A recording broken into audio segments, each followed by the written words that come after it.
Well, welcome everyone. Great to see a few people who listened in last week to Kermit Eby back again this week.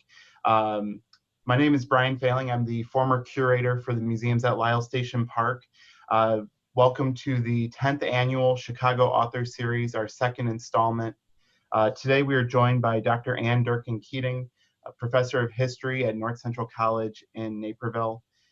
Anne is a prolific author of Chicago history, from its suburbs to Civil War, and now Juliet Kinzie.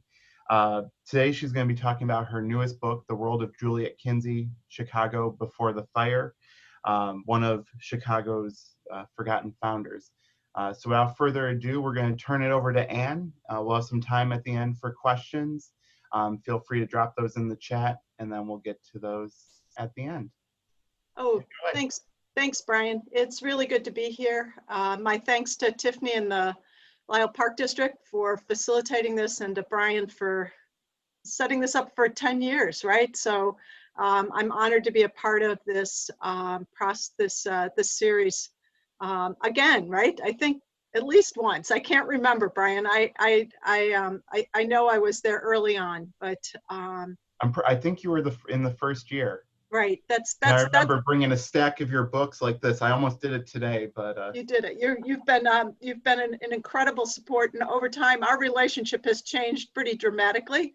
But as a student and now as colleagues out in the western suburbs, this project. So I want to talk about Juliet Kinzie. Actually, two people here, Brian and Alana, have both seen the very beginnings of this project. And I have to say, the conversations which I had with Alana on her senior project on the First Ladies was absolutely an influence on my thinking about Juliet Kinzie. And there's still an article out there that I haven't gotten my arms around about Mary Lincoln and Juliet Kinzie, but that's we can talk about when I get done here. But it's a pleasure to be with both of you to talk a little bit about this this book.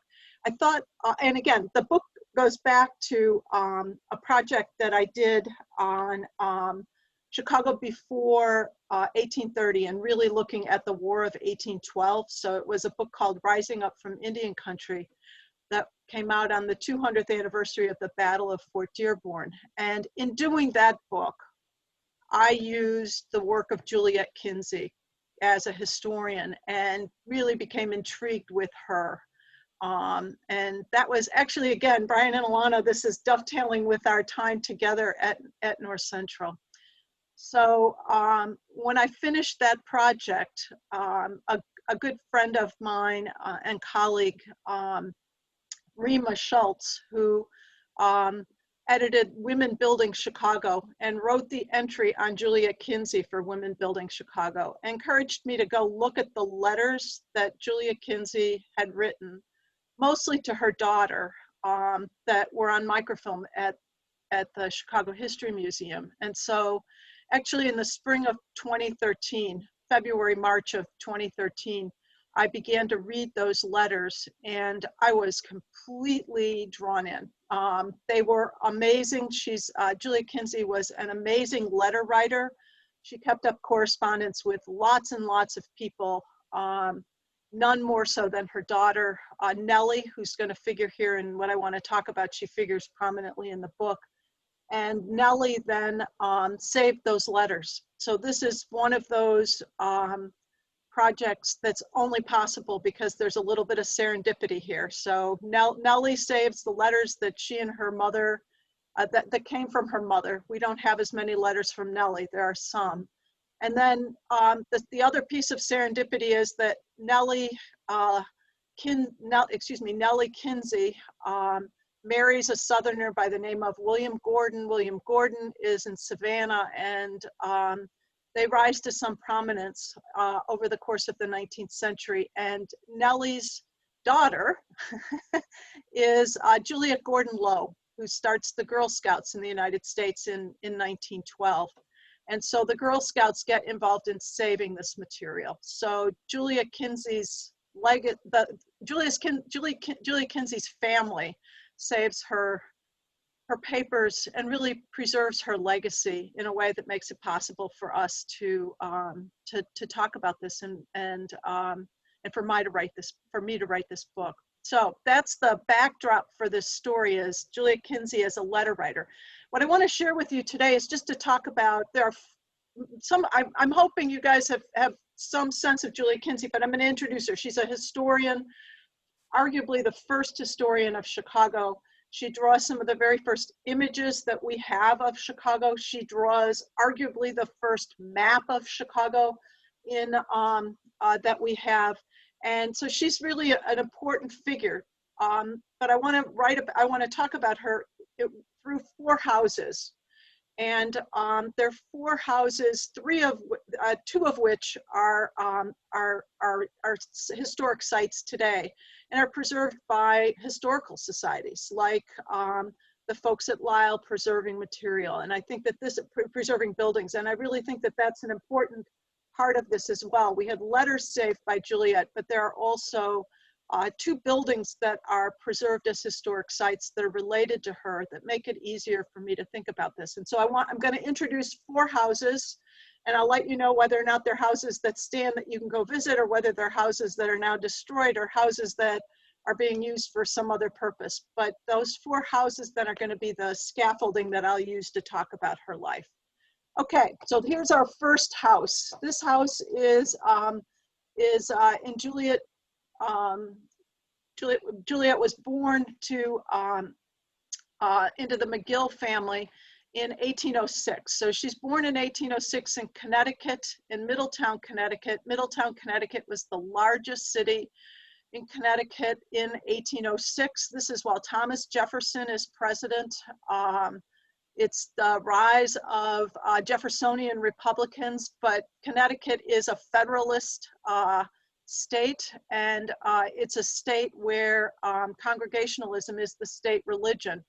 And the Mcgill family is really in the minority. They're dissenters. They are Episcopalians, which in many other states would have put them within the confines of the state religion. But here they are outside of that, and they're also Jeffersonians, again, in a Federalist state. So Juliet's grandfathers are both fairly prominent politicians, and her father gets a job with the Bank of the United States, and it's going to cause him a great deal of trouble. But in any event, he's able to build this house in 1819, and Juliet then, this is the image of the house that she grows up in. She's going to grow up in other houses as well, but this is the one that we've got. This house is not preserved as a historic site.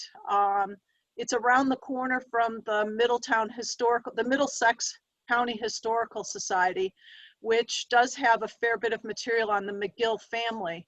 But this house is now a medical center. I got there early on a June day a number of years ago, and was just so excited to see this building in person after I'd already been doing so much work on Juliet. And I'm just walking around this building, and finally somebody came out of the building and is like, "What are you doing?" Because I'm taking pictures. I took this picture, and when I explained what I was doing, that I was not casing the place for one reason or another, wanted to steal their equipment, whatever, caused trouble. I guess they invited me in, so I got to go in and take a look around, and it was a lovely day. But this house then is not preserved in any way as a historic site, but they're there. It's a house that I can see, and it shaped then my vision of Juliet and where she was going. So it's from this house that Juliet in 1819 is getting letters from her uncle, Alexander Wolcott. Alexander Wolcott has taken up a job. Again, we're talking about, by 1819, we're still talking about Jeffersonians and the Republicans in power. And her uncle has taken a job that's kind of a patronage appointment as the Indian agent at Chicago. And so he has moved out to Chicago. He's a medical doctor, and again, he's going to have served in the U.S. Army, and he's going to be appointed the Indian agent at Chicago. And he starts writing these letters back to Juliet. And Juliet is what? She's 13 years old. She's completely entranced with Chicago. Chicago is this place of romance, this place of adventure, the place she wants to go to. And again, she's this great letter writer. So she writes these letters to her Uncle Wolcott. Uncle Wolcott likes to write letters back. He tells Juliet that it's like being at the family fireplace back in Middletown, to have a letter from her that he can open up and read. So the two of them, again, have a very close relationship. And my guess is that Alexander Wolcott helps to pay for Juliet to spend a year in Emma Willard's Academy, what's going to become the Troy Academy, the first women's college in the United States. And Juliet doesn't graduate there. She only attends for a period of time. But I think the letter writing, the fact that she's able to attend this school, Emma Willard is someone who's going to emphasize geography and history, and the necessity of being able to write those and understand those is another piece of, I think, what shapes Juliet Kinsey. And then yet one more piece is the fact that her uncle, Alexander Wolcott, is out with Henry Schoolcraft, that many of you may know. Henry Schoolcraft writes a number of important really travelogues and descriptions of this region when it's Indian country.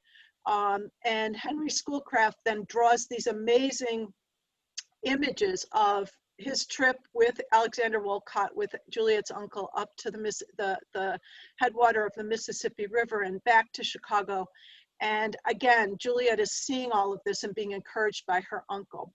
So when Juliet gets a chance to meet one of the family members from Chicago, that in fact is one of her family members at this point, John Kinsey. John Kinsey's sister has married Alexander Wolcott back in Chicago. And when John Kinsey comes east, he's a sub-agent for Indian Affairs up at, well, he's going to be at Portage. So he's an Indian agent to the Ho-Chunk in Wisconsin, while her uncle is an Indian agent to the Potawatomi from Chicago, in this grand Indian country of the Western Great Lakes in those years before the Black Hawk War. So when Juliet gets a chance to meet her uncle's in-law, John Kinsey, she takes that chance, and fairly short order, she marries John Kinsey and moves west. And they come west. John Kinsey, again, they're going to come to first to Green Bay and then to Portage.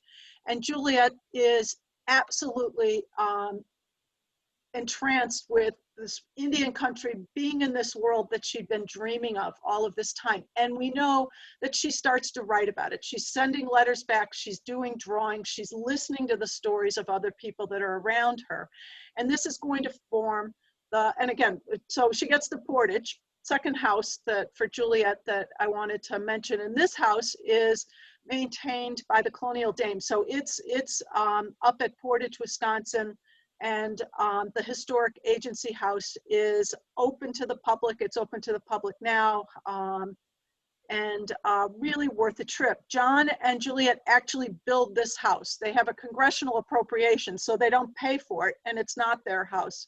But John and Juliet build this house, a fairly substantial house, frame. The materials are coming from St. Louis as far as we can see. And so it's an enormous undertaking to get this frame structure and the windows and the other improvements in this building up to Portage, but they do that. And so Juliet's going to write many of the chapters of Waban, which she will publish in 1856. So Waban, or the early day, in the Northwest. This book, most of this book will then represent chapters that describe her experiences with being in Portage, in and amongst the Ho-Chunk men and women. And she's an amazing ethnographer as well as a historian. She writes about individual Ho-Chunk men and women that she's come to know, She names them. She doesn't, it's not an amorphous, the Indians outside my door. These are individuals that she writes about. It's a really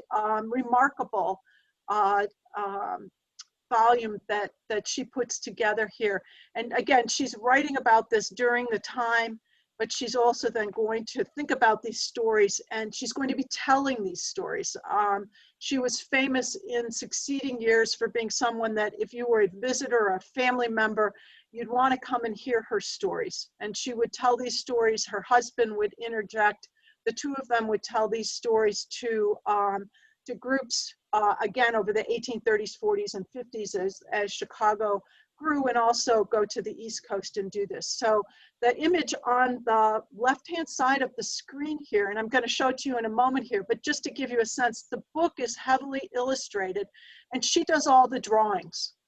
So she's a very talented writer, but she's also doing these amazing drawings. So this drawing, and we'll get to it here in a moment.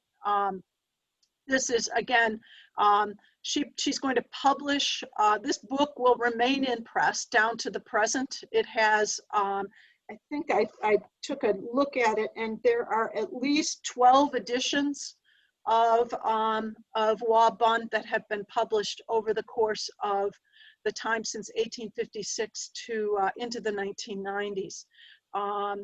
But again, we'll come back at this. This sketch, so this is the sketch that's on the front piece of the book. How does Juliet come to know about this? She's gone up to Portage, she's living up at Portage. In 1830, she doesn't see her uncle. She doesn't come first to Chicago because her husband's up at Portage.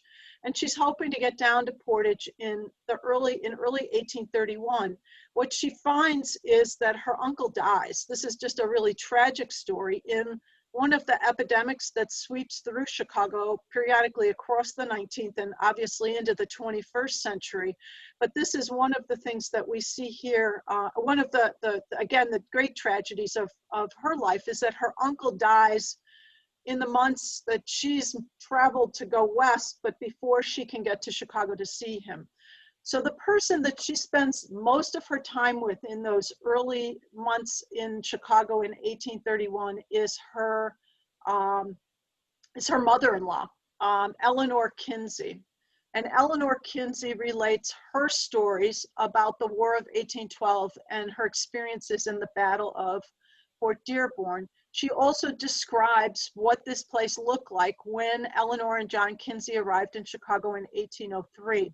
And this then comprises the other big piece of the book that Juliet of Waban that Juliet Kinsey is going to write, and that is the history of 1812 of early Chicago from the perspective largely of the Kinsey family, but it's a chronicle then that I used a great deal when I wrote Rising Up from Indian Country, and Juliet then shapes into a core of 5 or 6 chapters that's going to be the center point of Waban. If you haven't read Waban, I can't recommend it to you more than to tell you it's great fun. It's available online, so you can easily just Google it and you'll get to a copy, and lots of inexpensive copies floating around. This house then in front of us is gone.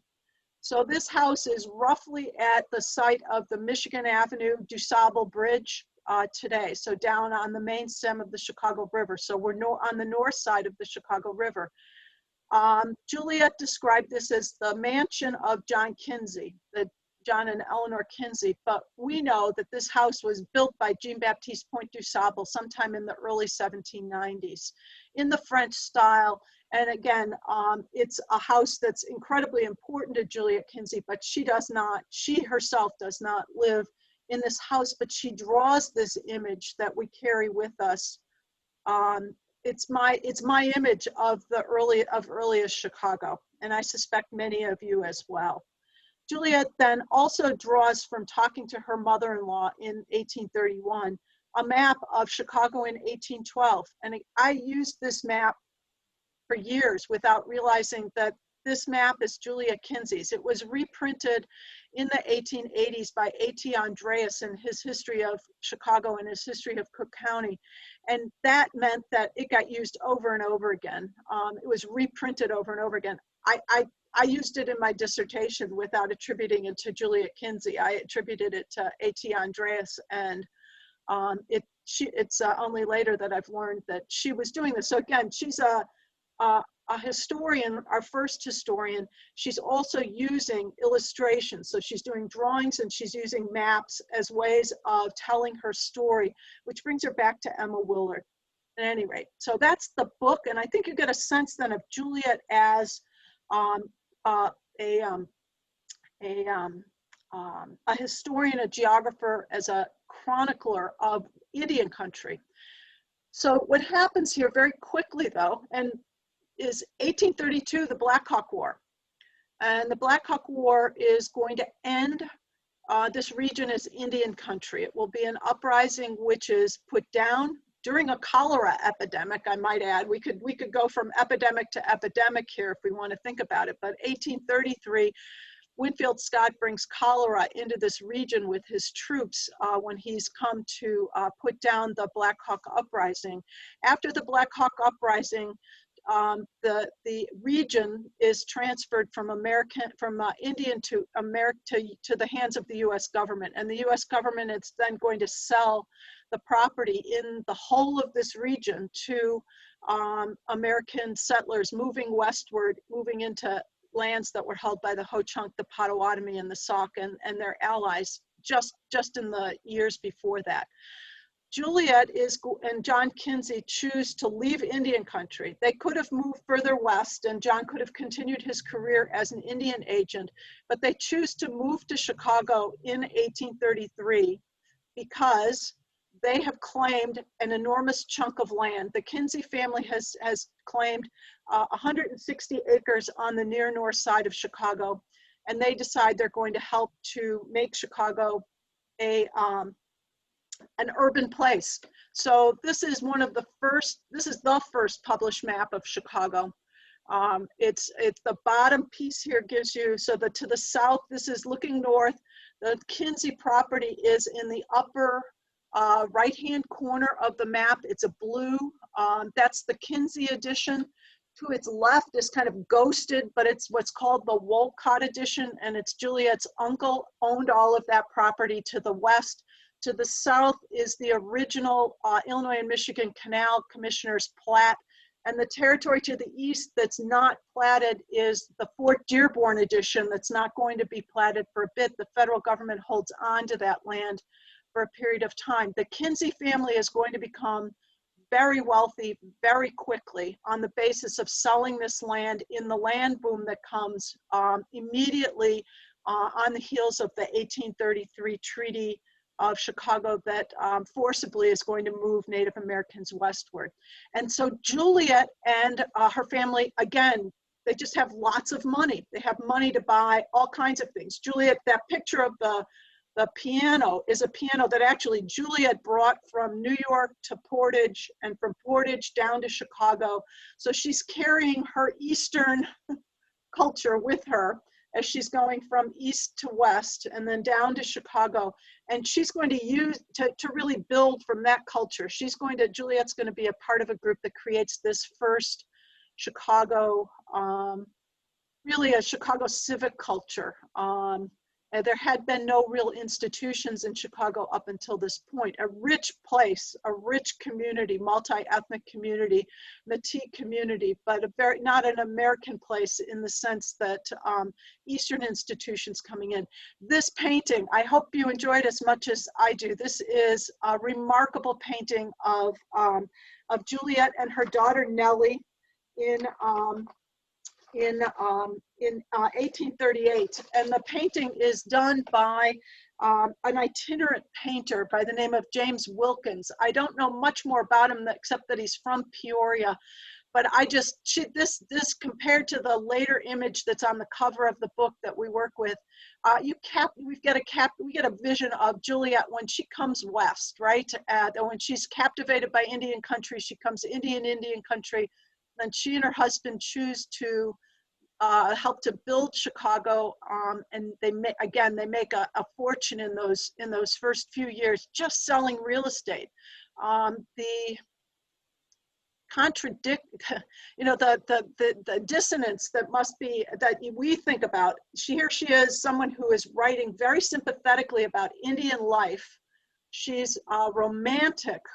She's really taken with Indian country, with living in the West, and yet when given the opportunity, she will take the land that had been Indian land and turn it into real estate, and then try and recreate Eastern, and that Connecticut culture here in Chicago is something that I don't have reconciled. I doubt that she ever did. I suppose we all carry around those kinds of contradictions in our heads, and this was certainly one that she did. So this is the Juliet that helps to build this house. So this is the third Juliet house that I want to talk about. This Kinsey house was built at Michigan and Cass, which is now Hubbard and Wabash, which is really just to the north of Trump Tower. So if you want to have a vision of where this is now, and it's, you actually look down on it today, it's an empty lot. There's a parking lot there. It's part of the network of dual level streets on the near north side that connect with Wacker Drive. This is an amazing house, isn't it? So this house was built beginning in 1835. It's a brick house. Juliet and John Kinsey had a lot of money, and they are going to build a big honkin' house here. This is in a frame town. I mean, in 1835, Chicago is just starting. I mean, there are just hundreds of people living here. It's a frame town. Chicago's famous for building balloon frame structures that people drag along the streets and move from one night to another and another lot. This is building in a very different kind of a way. I think the similarities of this house to the one that Juliet's family, that her father built back in Middletown, Connecticut, I think are very real. This house, so John and Juliet will live in this house from 1835 until 1866, actually 1867. So over 30 years, they're going to live in this house, and they will raise their family.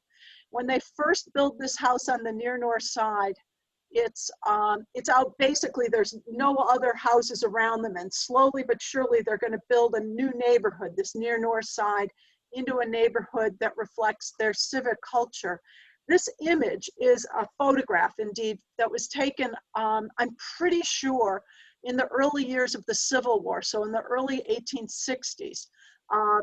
And it's been misidentified or not properly identified in the Chicago History Museum, but it was archivists at the Chicago History Museum who found this for me. You know, they're like, could this be the house that you're looking for?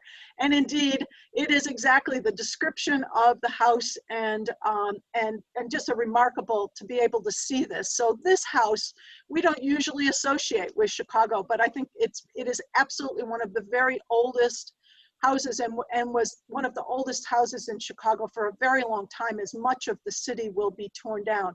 It will burn in the fire. So just to take us forward in the story, but it's not until at that point, Juliet has also died. So the fire will put an end to this. Now, an anecdote about this image. This image shows up in her daughter Nelly's papers in Savannah, Georgia, and it's identified as an English country house.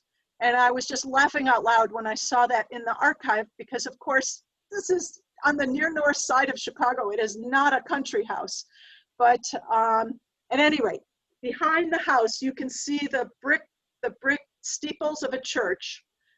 John and Juliet are going to donate lots for St. James Episcopal Church immediately to the west of them.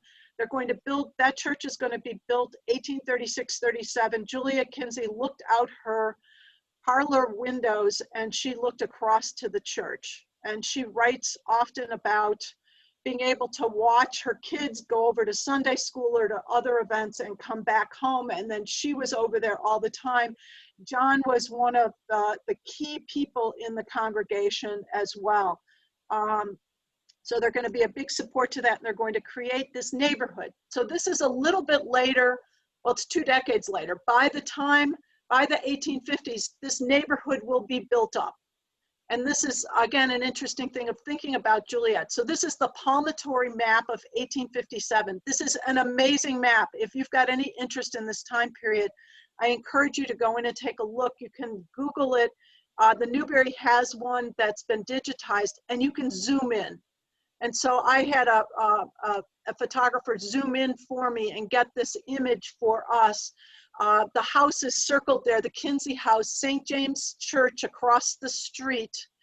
By the 1850s, what's happened is that the city has grown up around the Kinsey House. And in fact, the Kinsey House is now in the middle of a very, very industrial immigrant neighborhood.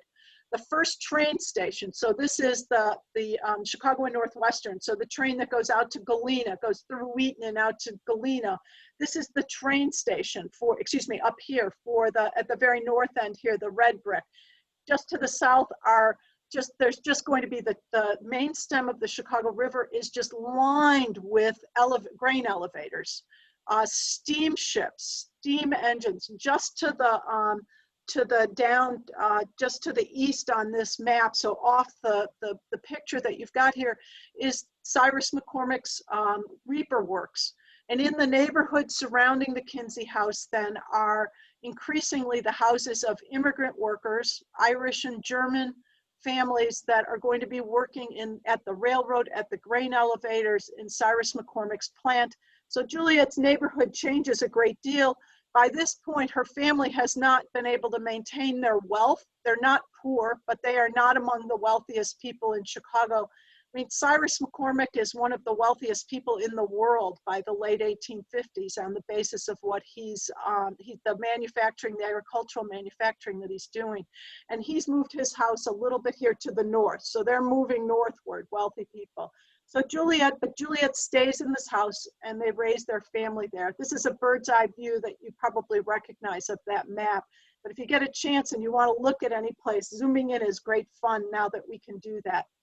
By that point, by the 1850s, again, Juliet and John Kinsey were no longer amongst the wealthiest people in Chicago, but they made a claim to being some of the grandfather and grandmother of Chicago by this point. And this is when Juliet writes Waban, and the book is published. So her claim to the Kinsey families being there at the beginning of this story and being central is there. Juliet then also, she's going to have photographs taken of her family and of the city.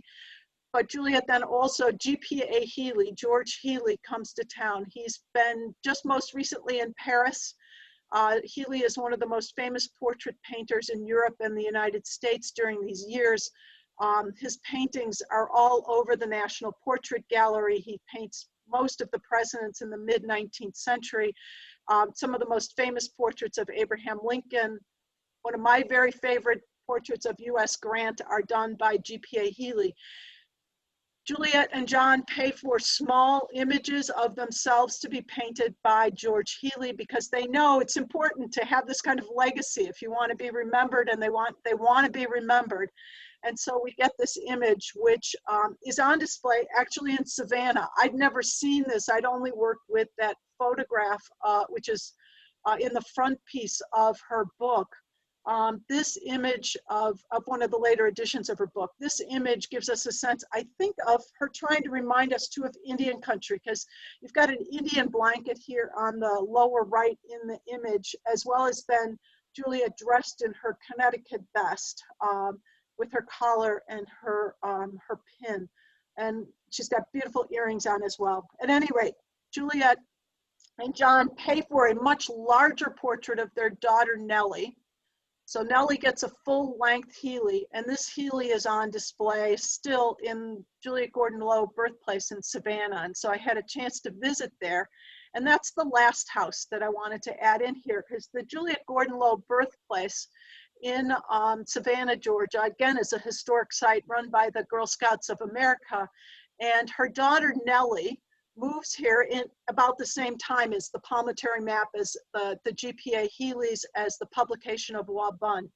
Nelly Kinsey has met William Gordon when she's off at finishing school in New York, and Willie is enrolled at Yale, and they have a very tumultuous courtship because of religion. William is a Methodist. Nellie is a staunch Episcopal. Nellie really wants her husband to be. They're engaged for many years to become an Episcopalian, but more so by politics and region.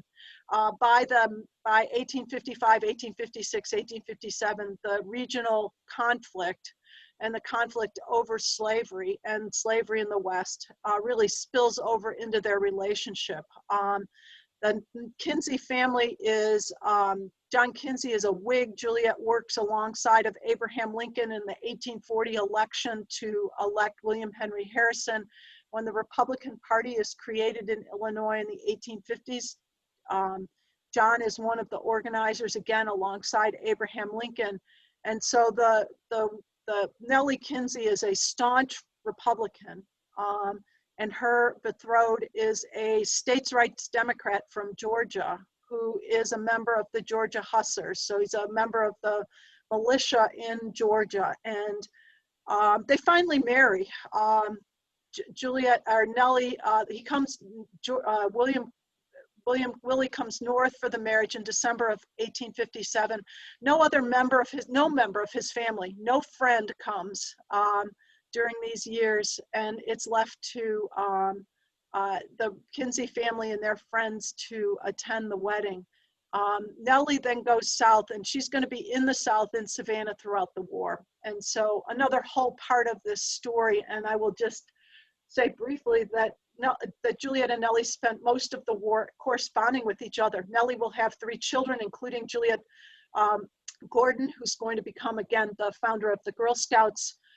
This is, I think, the last image that I think we have of Juliet Kinsey, and this is a very typical card, right, photograph card that was taken by many, many people during the Civil War and then sent to their loved ones. Soldiers often had one of these cards made, and their family members could keep them. So she had one of these done in 1863, and it was in Nelly's materials. Let's see.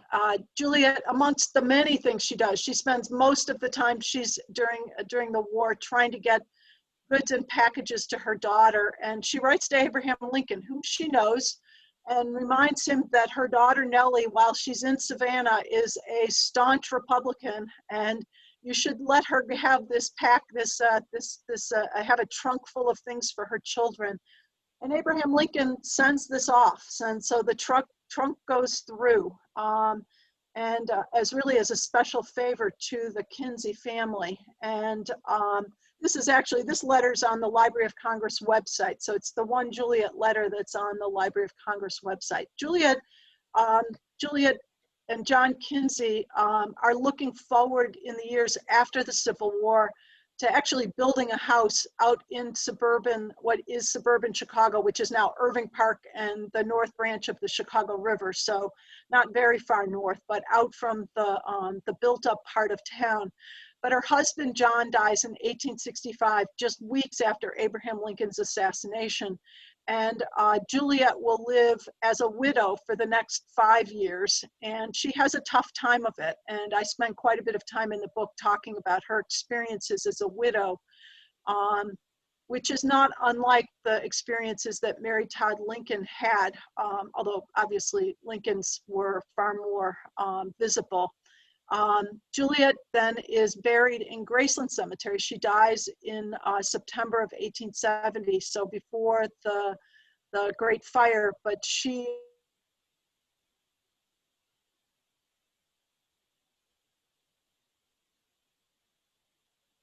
put up for a number of years. It's not until Nellie and Willie have enough money that they can come and put this up. But it's a good place for me to stop. It's got the book.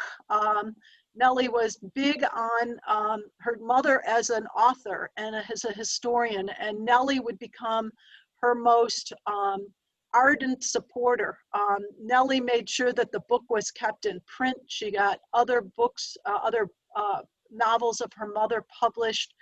And into the 20th century, Nelly Kinsey does not die until really in World War I, during World War I, not because of World War I. And she, again, will support her mother in the face of criticisms that her mother was not a historian, but a writer of fiction. And I've really, again, I think it's important for us to think about her as a historian. I will stop there, and I'm happy to take any questions or comments that you might have.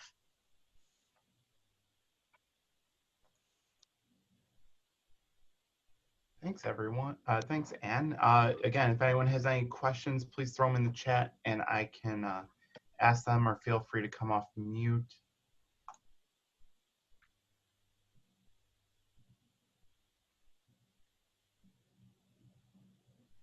So I found one more personal connection to this story for myself, and that is when I went to the Juliet Gordon-Low to do research on Juliet Kinzie. It was not the first time that I had been to the Juliet Gordon-Low birthplace. It turns out, well, I had been there in 1971 as a Girl Scout. So a busload, 3 busloads of Girl Scouts from Chicago went down to Savannah to tour the house, and you do activities, and you earn some badges for going down to the birthplace.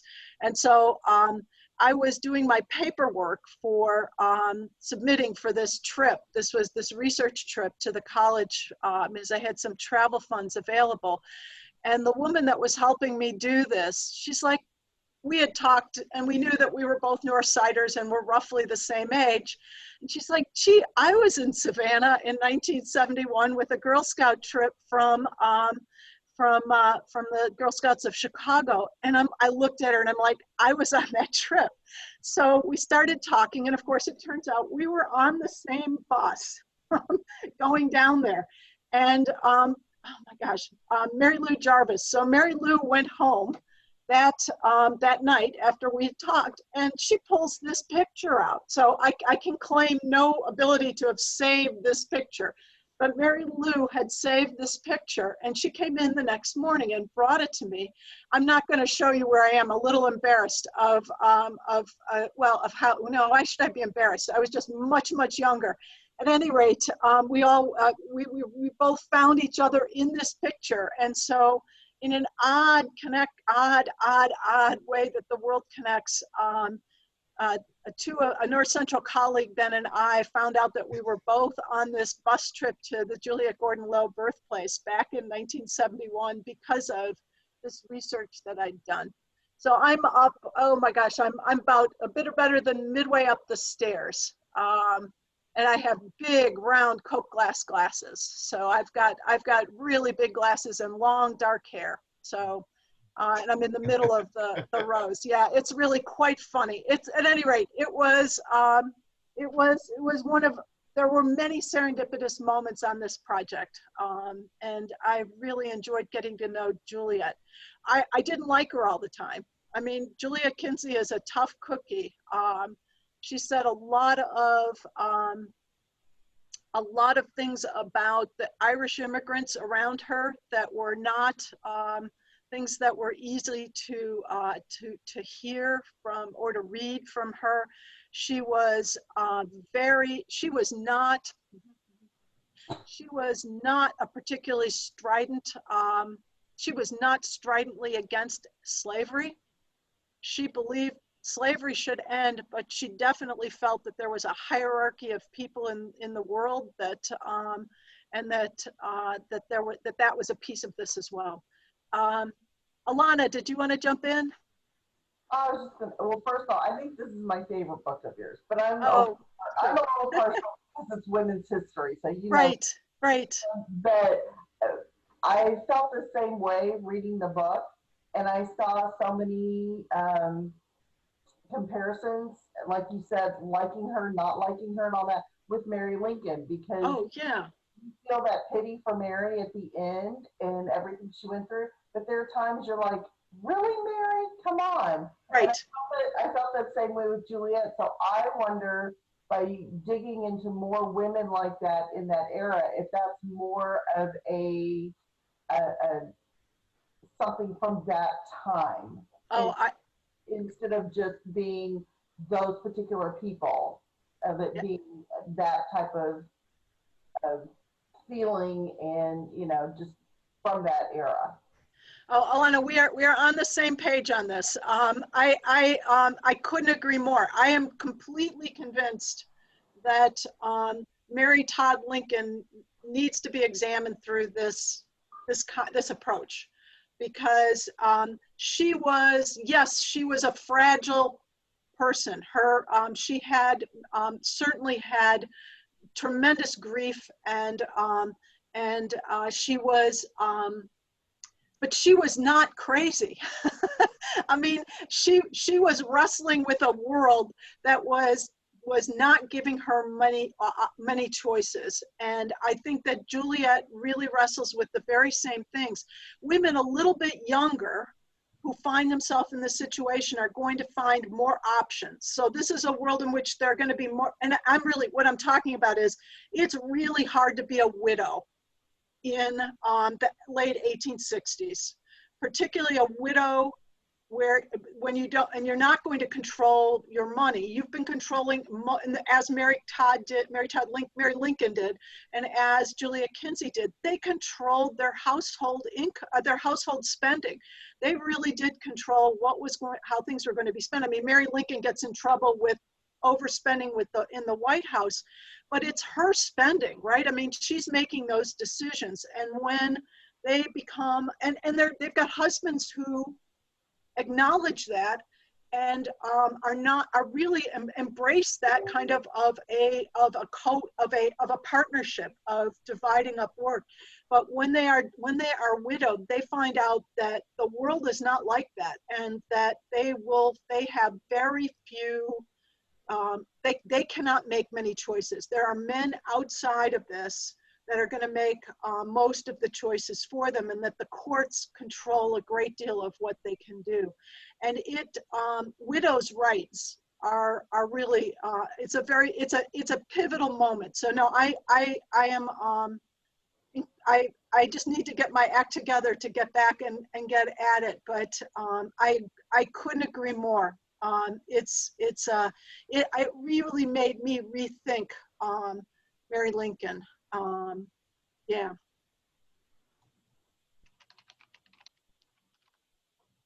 Along those lines, I'm sorry I didn't read your book, and I'm very technically kind of look at things.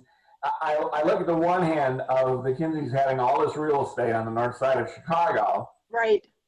And then I hear that they really didn't agree with, necessarily buy into the neighbors that moved in and the way the land went. And then I hear too that they weren't rich by the end. So is that part of the whole thing of the widow doesn't have that kind of control? I mean, today real estate can be king. If you own it, you're going to be rich.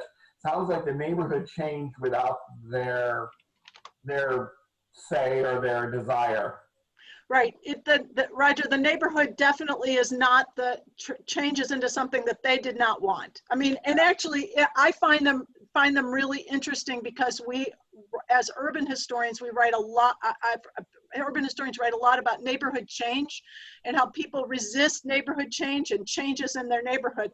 Gosh, the Kinseys are kind of the original. They are absolutely there in thinking about that.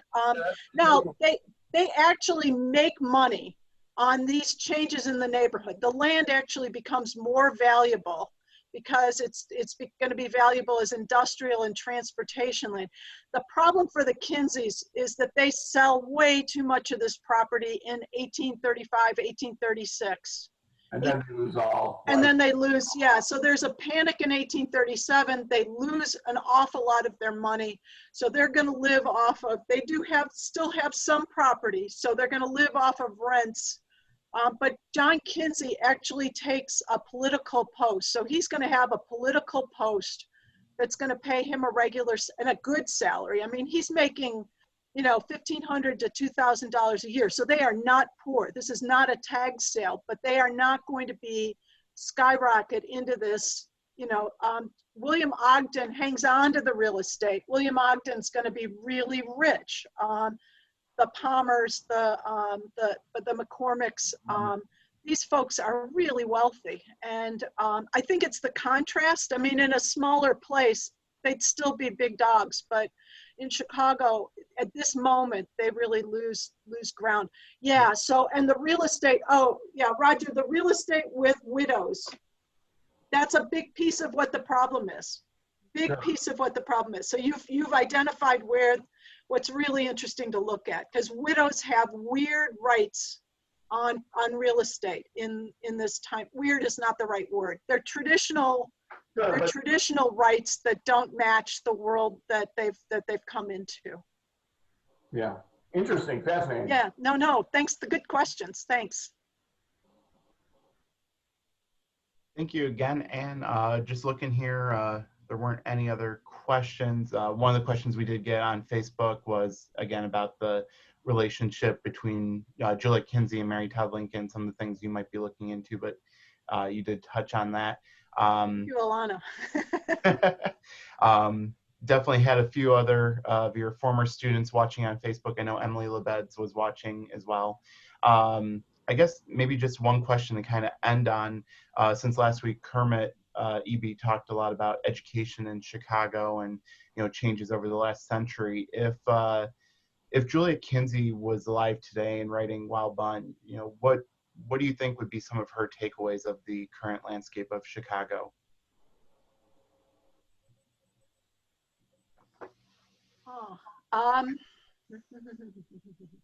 Juliet Kinzie put her family first, put household first. So I think she would be supportive of, in a COVID world, the way that families have worked together on the one hand. But I also think that Juliet did not argue for rights as much as responsibilities as members of society. So she, I think, would be arguing for taking more responsibility for not just your own family, but for society at large.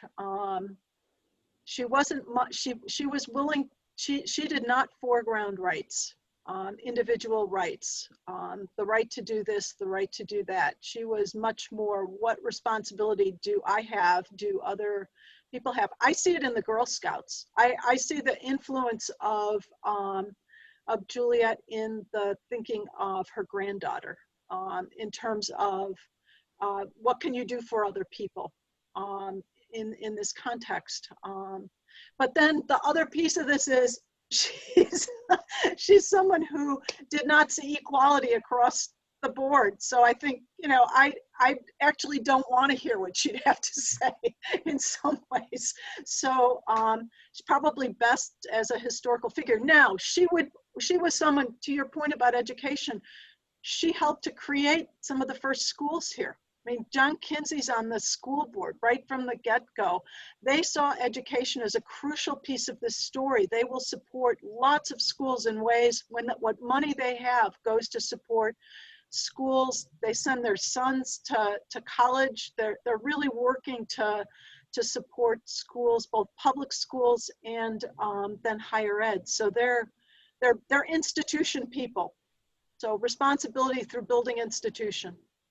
More than you wanted, I'm sure, Brian. Thank you for giving me this opportunity, and it's really been a pleasure. Great. Thank you again. We really appreciate you taking the time on this Saturday. Thank you. Oh, Thank you, my everyone. pleasure, Brian. Thanks again. Thank you, everyone, for joining 10th Annual Chicago Author Series. Again, thank you, everyone, for coming out today.